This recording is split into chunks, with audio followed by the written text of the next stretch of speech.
DJ Vijay Kumar Singh, ग्राम कसोहर, जिला Singrauli, Madhya Pradesh. Mobile number 6304287704।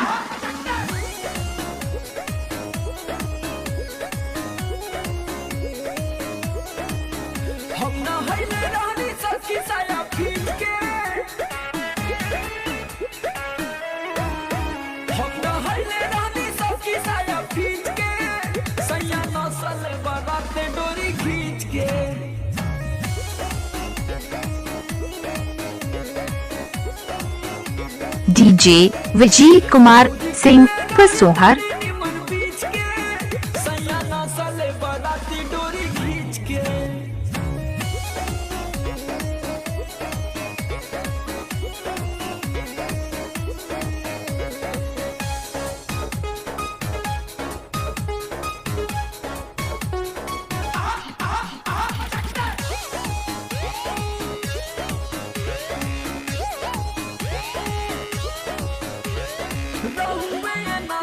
में बहुत धधाइल लागत रहुए ऐसन बानी पहला बेर भेटाइल।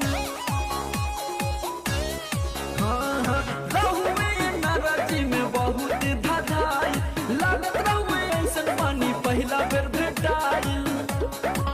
जवानी गईले अपना पंपी सेट से सींच के।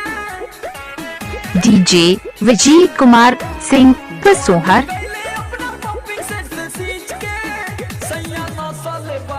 डोरी खींच के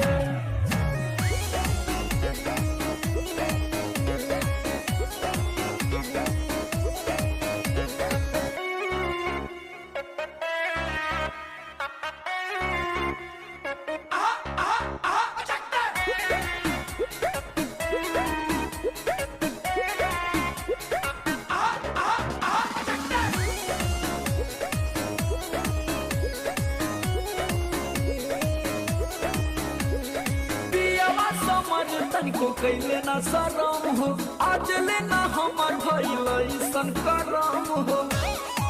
उ सब पवन बाबा के देन है। पियावा समर तनिको कैले ना शरम हो, आज लेना हमर भइल ऐसन करम हो। का कही हम विकास पन्नो नीच के। डीजे विजय कुमार सिंह, ग्राम कसोहर, जिला सिंगरौली, मध्य प्रदेश। Mobile number 6304287704।